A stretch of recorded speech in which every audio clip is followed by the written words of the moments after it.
홍준표 시장이 한동훈을 연일 거세게 공격을 하면서 독소를 쏟아냈었지요. 요즘에 뜸한데 왜 조용할까 알아봤더니 중국에 가 있는 모양입니다. 홍준표가 깜도 안 되는 애가 이런 말 속에 사냥개라는 단어를 올려서 개싸움으로 번졌었지요. 그래서 한동안 개판이 벌어졌었는데 요즘에 민주당에서는 거의 3주 넘게 주당들이 모여서 술을 거나하게 들었는지 술 파티와 검찰 회유 이런 단어가 끊이질 않고 있습니다. 아주 시끄럽지요. 그런데 이 시끄럽던 그 단어가 술 파티가 이원석 검찰총장의 한마디에 모두가 입을 다물고 있습니다. 술에다가 꿀 단지를 넣어서 그런지 입을 다물고 있습니다. 깜나라 조진국 시간입니다.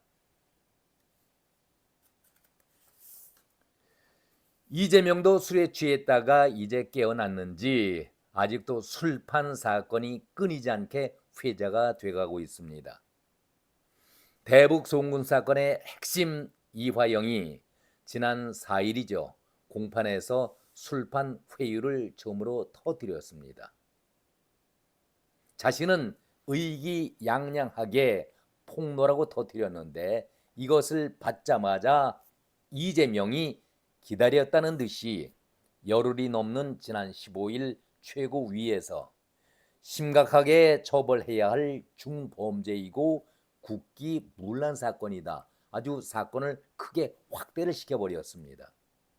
그리고 그 다음날 검찰 대장동 재판에 출석을 하면서 검찰의 태도로 볼 때에 이화영의 진술은 100% 사실로 보인다.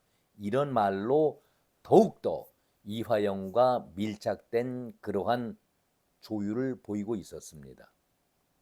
이러자 검찰로서는 그야말로 대응을 해야 하기 때문에 출정 일지, 그러니까 검찰에서 구치소로 오간 그 일지까지 공개하면서 반박을 했었죠.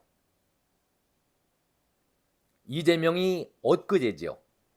지난 23일 재판에 출석하면서 단호한 말로 검찰이 말을 바꾸고 있다 이러면서 검찰을 또 직격을 해버렸었습니다.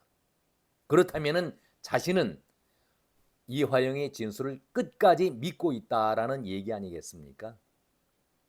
사실 이 문제에 대해서는 6월 7일 법원의 선고로서 모든 것이 다 끝나게 돼 있는데 검찰의 손을 떠난 지 꽤 오래됐지 않습니까? 지난 4일 구형을 내렸으니까 이제는 판사의 목 아니겠습니까? 그런데 모든 것이 판사가 결정하고 선고를 내려야 하는데 왜 검찰에 대해서 이재명과 그리고 민주당은 날선 비판을 퍼붓고 있을까? 지금은 검찰과의 싸움이 아니라 사법부 재판에 대한 촉각을 세웠어야 하는데 왜 자꾸 검찰에 대해서 자세한 증거 자료를 밝히고 있는데에도 날선 비판을 하면서 여기에 민형배 아주 훌륭한 의원이시죠. 탈당까지 했다. 복당까지. 이것도 법적으로 되는지 문제가 되고 있지만은 아무튼 민형배를 단장으로 해서 정치검찰 사건 조작 특별 대책반을 세워놓고 분위기를 띄워가고 있습니다. 저는 이런 모습을 볼 때마다 글쎄 더욱 의심이 가고 의문을 가지게 됩니다. 민주당에서 문제가 생기면 또 문제를 만들어서 무슨 대책위원회다, 특별위원회다, 얼마나 많은 위원회 그리고 대책반을 세워놨었습니까?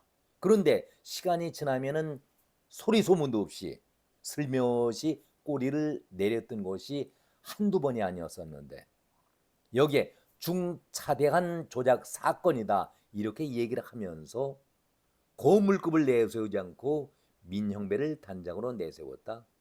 글쎄요. 중량감이 넘치는 사람이 없었던 모양이죠. 아무튼 민 형법에 대해서 오해하지 않기를 바라는 마음에서 이런 말씀도 드리는 겁니다. 이원석 검찰총장이 이화영의 이중 행동과 그리고 허구성, 진술 번복 등 거짓을 조목조목 반박을 하고 나서니 매일 떠들어댔던 이재명 앞장서서 떠들어댔지 않습니까? 그리고 민주당 지도부 일단 그저께지요. 침묵으로 보냈습니다. 왜 그랬을까? 일단 할 말이 없어서 그럴 수도 있겠다라고 생각도 들고 아니지. 다시 이것을 반전을 시키기 위해서 억지 주장이라도 만들어야 하니 시간이 필요하지 않겠는가 해서 당분간 침묵을 지키고 있다. 양쪽으로 볼 수가 있는 것 아니겠습니까? 정말 이 사건을 담당하고 있는 이화영의 조력자 변호사의 입장이 참으로 답답합니다. 피고인이든 피의자든 간에 약자를 돕고 조력해야 한다는 것이 변호사의 사명이면 분명하지만 아니 이 변호사가 이렇게 엉터리 변호를 할 수가 있겠습니까? 앞뒤가 맞지 않는데 본인 스스로도 내 말이 앞뒤가 맞지 않는다는 것을 본인이 느끼고 있을 거예요. 변호인 자체가 아주 횡설수설하고 있습니다. 그리고 문제가 되면은 공당으로서 정식으로 언론을 통해서 해명하고 이해를 시켜야 하는데 저들이 가는 곳이 딱 하나 있죠. 누구나 다 문제가 생기면은 글쎄요 성지인지 김어준 방송으로 쪼르르 뛰어갑니다. 이번에도 그랬지 않습니까? 도무지 이해할 수가 없습니다. 김어준 방송이 성지입니까? 김어준 방송에 가면 모든 것이 다 풀려납니까? 아니 이화영을 변호하고 있는 변호사가 김어준에 가서도 앞뒤가 맞지 않은 얘기를 횡설수설하고 돌아왔었는데 아니 이화영 본인이 다 우리가 알고 있는 사실 아니겠습니까? 변호사인들 왜 모르겠습니까? 알아야 변호를 할 텐데 이화영이 본인 스스로가 법정에서 사일이지 않습니까? 술 먹었고 자기가 취했다. 그래서 시간이 술이 깰 때까지 기다리다가 귀소했다. 구치소 돌아갔다라고 본인이 얘기를 하고 있는데 아니 변호사는 김성태가 먹은 것을 이화영이 먹은 것으로 잘못 알려졌다. 아니 뭐 세상에 이런 변호를 하는 사람이 변호사입니까? 이 사람 무허가 변호사입니까? 아니면은 돌팔이 변호를 하고 있는 겁니까? 아니면은 그것도 아니면은 술 취한 상태에서 술 주정 변호를 하고 있는 것인지 참으로 답답하고 말이 안 되는 소리를 변호사라는 사람이 하고 있습니다. 본인이 먹었다고 하는데 김성태가 먹은 것을 잘못 전해줬다. 이게 말입니까? 한마디로 가관 아니겠습니까? 이재명도 똑같이 술이 취해 있다가 이제야 깨어났는지 이화영과 이재명은 운명 공동체 아니겠습니까? 이화영이 법정 진술에서 자신이 종이컵에 소주를 마셨다. 취해서 한잠 동안 휴식을 취한 후에 귀소했다. 구치소로 돌아갔다. 본인 입으로 진술했는데 이재명은 검찰청에서 술 파티를 했다라고 한다면 심각하게 처벌해야 할 중범죄라고 말까지 하면서 이건 국기문란이다. 이화영의 진술은 100% 사실로 보인다. 이렇게까지 본인 입으로 얘기를 하지 않았었습니까? 그런데 나중에는 이화영이 술 냄새를 맡고 내려놨다고 자기가 한 얘기를 또 번복을 합니다. 그런데도 이재명은 이 말을 끝까지 사실로 믿고 있다. 그렇다면 도대체 누구의 말을 믿어야 하겠습니까? 저희도 이런 말을 전하면서도 저희 자신이 헷갈리고 정신을 못 차릴 정도입니다. 이원석 검찰총장이 반박을 하니까 이제는 이재명부터 입을 다물고 있습니다. 술 먹은 사람은 이화영 혼자뿐이 아닌 모양입니다. 이재명의 마음을 저희들이 충분히 이해합니다. 이화영이 법정 진술에서 한번 뒤엎은 적이 있었지요. 얼마나 위태롭겠습니까? 작년에도 이화영이 검찰 진술을 뒤엎었기 때문에 눈앞이 캄캄했었고 지옥을 다녀온 기분 아니었겠습니까? 그런 입장에서 부인이 또 법정에서 난리 법석을 떨어가지고 겨우 진정을 시켜놨는데 이화영이 입 한번 잘못 놀리게 된다라면은 바로 그 유탄이 아니지 유탄 정도가 아니라 그 실탄이 이재명 본인에게 날라오기 때문에 이재명이 그런 거 생각하지 않았겠습니까? 자신도 법조인 출신인데 불안하니까 이재명도 문재인이 중국 갔을 때 혼밥을 먹었듯이 아마 집에서 혼술로 잠을 겨우 술 취한 상태에서 잠을 자지 않을까 저는 그런 생각도 해봅니다. 그러다 보니까 잠이 부족할 수밖에요. 횡설수설 변호사뿐만이 아니라 이재명도 자기가 자신 있게 얘기를 해놓고 나서는 그 뒤에 말이 없습니다. 자, 이제 원점에서 이 대북 송금 사건을 들여다보겠습니다. 선거를 앞두고 왜 갑자기 술 파티로 이것이 번졌을까요? 그것도 검찰의 회유라는 이름으로 이화영은 아주 당당하게 법정에서 물론 본인은 피고인이기 때문에 법정에서 위증을 해도 처벌은 받지 않는다. 그것을 이용했겠지만 검찰이 회유를 했다. 술 파티를 벌였다. 그러고 나서 처음에는 먹었다 하다가 나중에는 먹지 않고 내려놓고 김성태가 먹었다. 이렇게 말을 돌리고 있는데 변호사는 또 이재명은 이것을 100% 인정을 하고 있다. 여기에 문제가 있는 건 아니겠습니까? 이화영이 자신이 술 먹은 날을 6월 30일로 정확하게 지정을 했었습니다. 생각을 좀 해보시죠. 검찰 앞에서 죄인의 신분으로 술을 먹는다는 것이 있을 수도 없는 일이다. 이것은 상식적으로 누구나가 다 아는 일 아니겠습니까?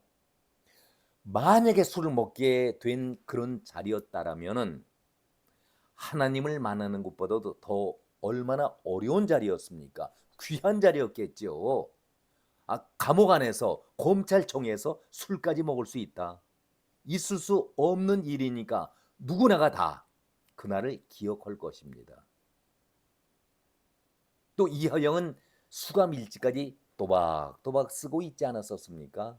매일 벌어지는 일이 아니라 몇 년에 한 번, 아니 수십 년에 한 번 검찰청사에서 검찰 앞에서 죄인이 범죄인이 술을 먹는다. 이거 얼마나 축복받는 일입니까? 흔하지 않은 일인데 날짜를 분명하게 말을 했었습니다. 시간까지도 5시 넘어서 술을 사와가지고 그때 먹고 취해서 우리가 시간이 걸렸다가 귀소했다. 이런 얘기까지 했는데 검찰청 나가고 구치소 들어간 시간은 거의 15분, 20분 상관으로 5시 18분인가 그렇게 기록이 돼 있지 않습니까? 거짓말로 드러난 것 아니겠습니까? 그러니까 7월 3일로 변경을 했다가 그것도 다시 반박이 들어오니까 20여 개의 날짜를 집중적으로 얘기하면서 아마도 그럴 것이다라고 그러면서 이제는 술 먹은 것이 중요한 것이 아니다. 검찰이 회유한 것 그 자체가 중요한 것이다 라고 사건 자체를 돌려버립니다. 자, 검찰청에서 술 파티가 있을 수도 없지만은 정말 그렇게 귀한 자리였다라면은 단 하루 먹었을 거 아닙니까? 매일 먹지는 않았을 거 아닙니까? 그렇다면은 누구라도 그날을 다 인지하고 기억하는 것은 당연하지 않겠습니까? 그런데 이 날짜도 이제는 6월 30일에서 7월 3일 아니다. 20여 개의 날짜를 지정해주고 이때일 것이다라고 얘기를 하면서 반대로 검찰이 증거를 대라고 얘기하니 기가 막힐 노릇 아니겠습니까? 방귀 낀 놈이 오히려 성질 부리고 도둑이 재발절인 그런 꼴 아니겠습니까? 기가 막힌 일입니다. 여기에 모자라도 한참 모자라는 변호사가 억지로 꽤 맞추려고 하니 탁해 보이죠. 아니, 변호사가 그렇게 무식할 수는 없겠죠. 어떻게 해서든 피고인에게 도움을 주기 위해서 억지 주장을 하다 보니까 자꾸 거짓말이 거짓말을 낳게 돼서 자기 자신도 횡설수설하고 있는 그런 꼴 아니겠습니까?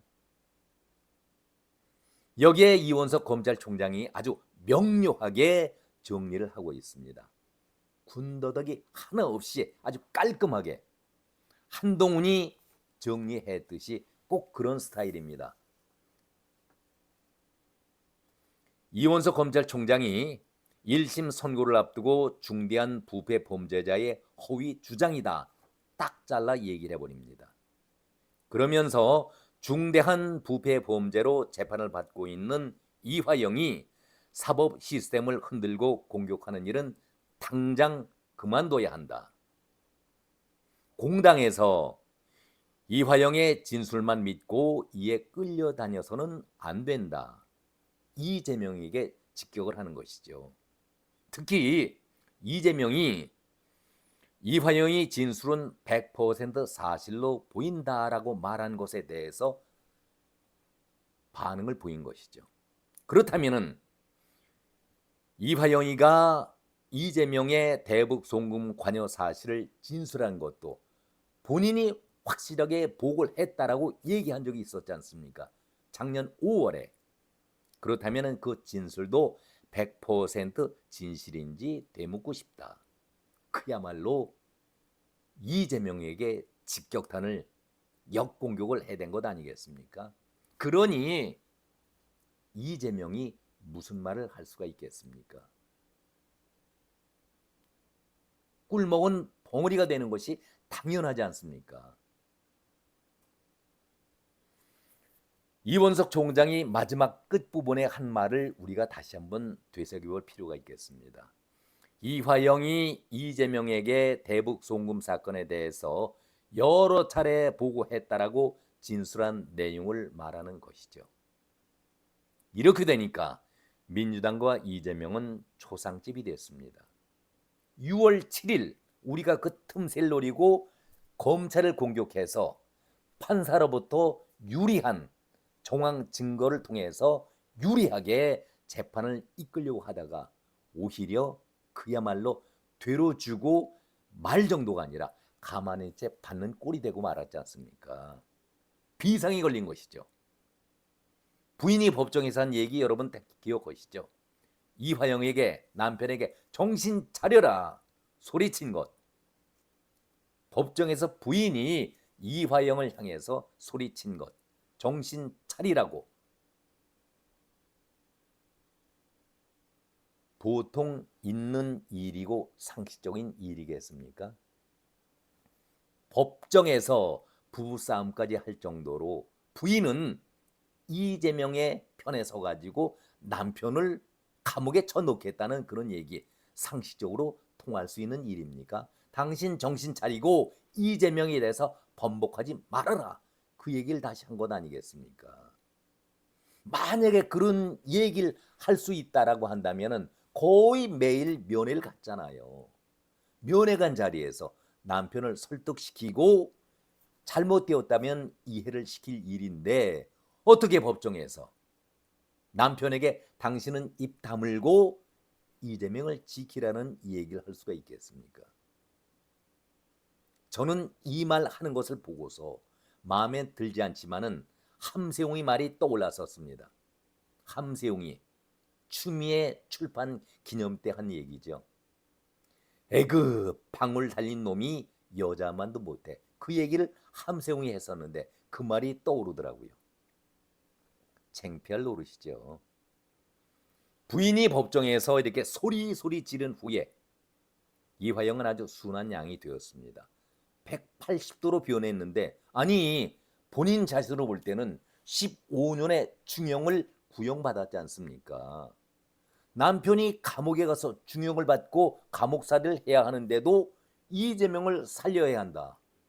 여러분들은 이해가 가십니까?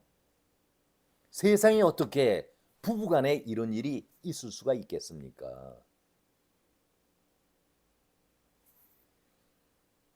부인의 마음이 과연 이재명과 같을까요?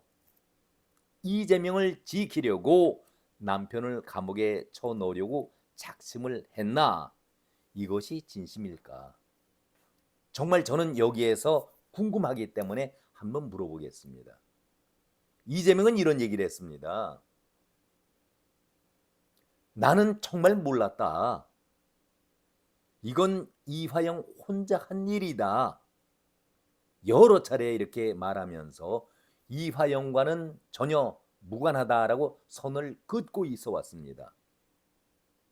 그렇다면은 이 말이 사실인데 이 말이 사실이라면 도대체 왜 이렇게 예민하게 이 사건에 끼어들면서 이화영이 살려내기 위해서 부인은 중형을 얻었어도 감옥에 있어라.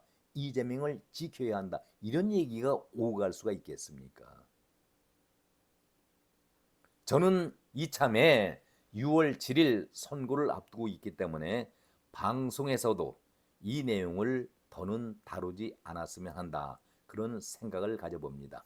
왜 그러냐면은 방송에 나오는 패널들이 말도 안 되는 주장을 억지 주장을 하고 있기 때문에 오히려 판사의 마음, 감정을 상하게 할 수 있다. 그러면은 이화영 자신에게도 도움이 되지 않을 것이다 라는 생각 속에 이제는 검찰의 진술이 다 끝났고 구형까지 선언을 했으니까 판사의 몫인데 판사가 선고하는 6월 7일까지 조용히 기다려볼 필요가 있겠다.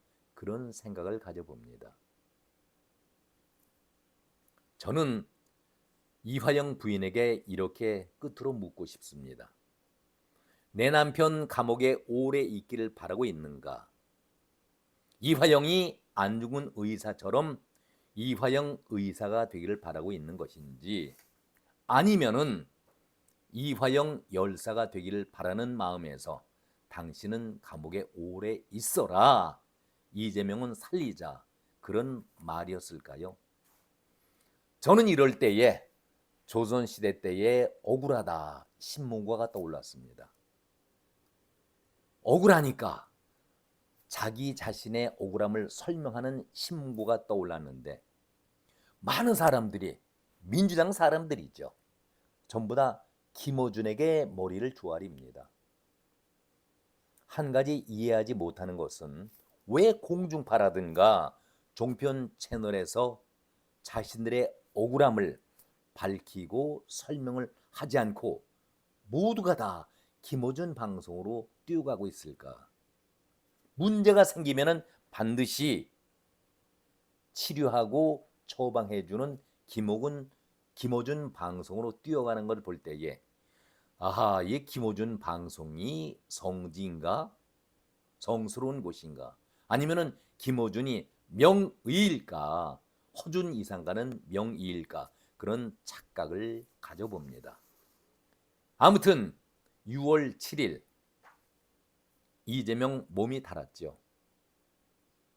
24일 이후에 이원석 총장의 한마디에 민주당은 침묵을 보이고 있습니다.